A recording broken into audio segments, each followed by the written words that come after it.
Hey everyone, hope you're doing well today. Welcome back to the channel. In this video, I wanted to share a bit more about myself with you, so let's just dive straight into it. So I wanted to start off with my background first. I was born and raised in the UK, but I currently live in London, and my family is ethnically Pakistani. I feel very lucky with the way I've actually grown up. I feel like I've been very blessed with everything I had, and I think the way I am now is definitely due to my upbringing. Growing up and going to school, I would say that my school life was very average. I wasn't too much of a hard worker, and I was kind of laid back, and also I achieved very average grades in both my GCSE and A levels, which is the UK exam system, so that would be the equivalent of middle school and high school. I would say I was a very shy and introverted kid, except for the people that I was very comfortable around. Around those people, I just felt that I could talk for ages, and I did actually make a lot of conversation with other people that, you know, I just felt like talking to at the time. It wasn't all the time, but just around the people, you know, it was on different days, it would just be different, you know, conversations going on, and I would just hang out with those people and just talk to them just about different things. I didn't really know what I wanted to do after I finished school. Even throughout my exams, I just felt like I wanted to just live life in the moment. I didn't really have a long-term vision of what I wanted to do in the future. Really much so just living life as it is and then just worrying about those things afterwards. And I feel that this is a very common mindset in the younger people nowadays as well. And honestly, if I did have that mindset where I knew exactly what I wanted to do growing up, I think things just would have turned out a lot differently. And for the people who do have that sort of mindset, I definitely think that they're lucky to have that. But not to say that you can't become successful without that. It's just that it's just a little bit of help that you have along the way, and it just really gives you guidance as to what you want to do. So fast forward to last year, I graduated from City University of London with a degree or major in biomedical engineering. I only achieved a 2-2, so it's not too much to shout about, but I'm very thankful that I actually stuck through and completed it, because it's definitely one of the biggest achievements in my life so far. Unfortunately, during COVID, everyone that was in the first year of university, which was myself at the time, they got moved into second year. They didn't really have to worry too much about the exams because they just passed everyone.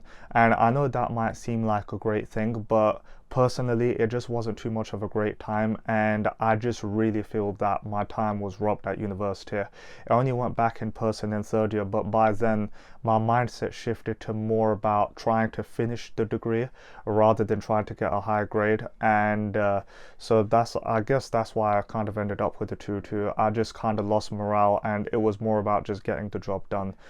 But yeah, at least I did get to spend the last year with the people that were in my year, so I mean that was a bit of an experience in itself. Prior to entering City for biomedical engineering, I did actually do pharmacy at a university in Kent for 2 years, and then I decided to drop out of it because I really disliked it.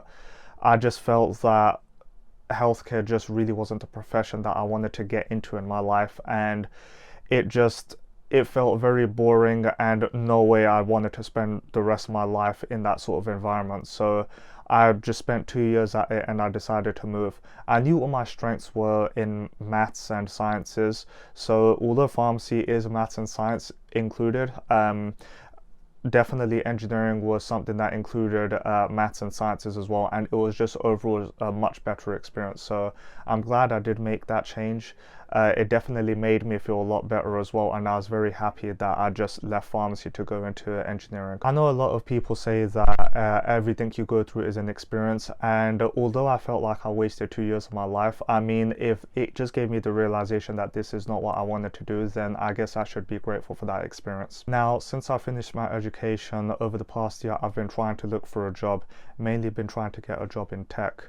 I've also been looking for regular jobs such as a retail assistant or sales assistant, those type of roles, but I've been wanting to get into tech more because I've seen that it's such a great field to get into. And I do have to say though, it's been very difficult, and because my degree really wasn't tech focused, like for example comparing it to computer science and other degrees like that, I just find it a bit of a struggle to be able to get into those sort of roles. So I've had to do a lot of learning outside of university so that I can build up enough experience and knowledge to be able to land roles in tech. That being said, I did do a final year project at university which was very tech involved, and I guess that is what gave me that sort of spark, if you would like, to pursue a career in tech. And from that point onwards, I kind of realized where I wanted to shift my focus after I completed university. So that's another thing I'm grateful for. Although throughout my whole school life I didn't really know what I wanted to do, I guess just in that last year of my education I kind of realized what I wanted to do, and it just gave me a whole sort of different feeling that I finally figured out what I wanted to do in my life. So I decided to jump on it, and when I finished my degree, then just focus full-time in trying to achieve a job in tech. When it comes to my hobbies, I have to say I am a bit over the place.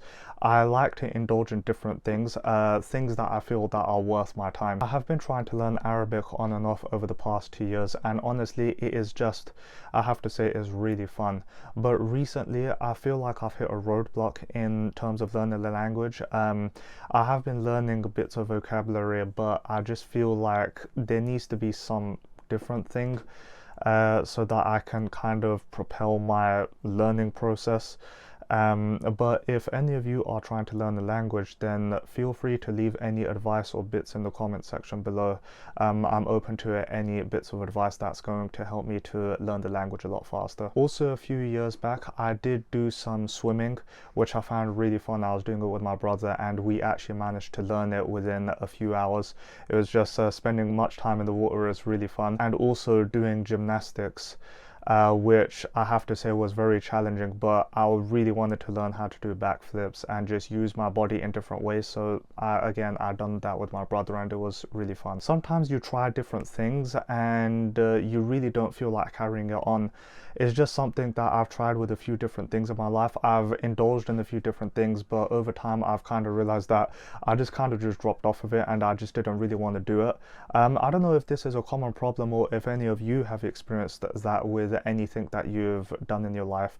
You've started off with a great amount of motivation to do it, and then later on it's kind of just, the feeling kind of just subsided.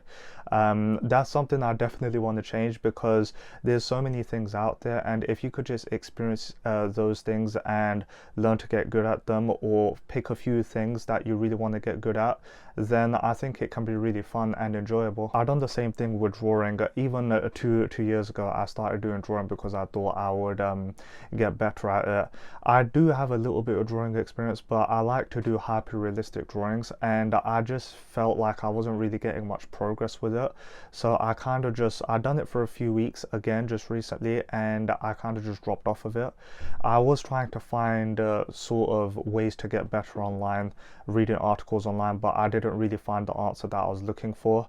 But yeah, drawing was one of those things that it is really fun if you're really good at it, but when you're trying to learn to get good at it, it's kind of frustrating if you don't know how to get good at it. And I guess that is the sort of that's the roadblock that I hit with drawing, and I guess that's why I kind of dropped off of it. I've been focusing on the different things in my life at the moment, and I guess that's just one of the things that kind of took the backseat. Recently though, I have actually picked up on reading, which I don't do a crazy amount of, but just a bit here and there. But I do want to make it a consistent habit because it just has so many benefits to it. You get to learn about what the reader is implying, and also the experiences and the things that they've learned, they just put together in that book, and it's just a plus point to learn from people who have gone through different experiences so that you can implement it in your life too. And finally, when it comes to hobbies, one of the best things that I have definitely gotten into is it has to be the gym.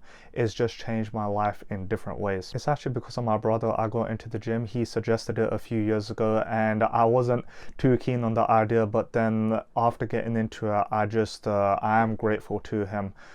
Because it's just it's been an amazing journey, and I have seen a lot of results with it. Definitely I have had highs and lows just like everyone else does in different journeys in their life, but overall, as long as you're seeing good progression, you shouldn't let the downsides of things get to you. I feel that it has definitely helped me with my confidence and the way I carry myself, and these are skills that I just generally want to improve on as I continue to develop myself in this journey. It's also given me the appreciation of how long results can take to come. Some people do things for many years and only after doing it for that long they start to see results, but I do believe that as long as you stay consistent and you don't let yourself get put down by these things, then you definitely will achieve a result somewhere at some point in your life. Well, that brings me to the end of this video. It may feel like I've not shared a lot about myself, but I feel like, or as I continue to make more videos, then I'll be able to share a bit more about other experiences in those contexts of the videos, and I'll just be able to be more open to the camera and to you as well. It is the start of the YouTube journey, so it is a bit difficult being able to talk to the camera and of course having a lot to say, but it's definitely a skill I want to improve on, and so far it has been good. If you did stick around to the end of this video and you did enjoy it, then I'd appreciate it if you could give it a like and subscribe to the channel. Well, with that being said, I hope you all have an amazing week and I look forward to seeing you in the next video. Take care.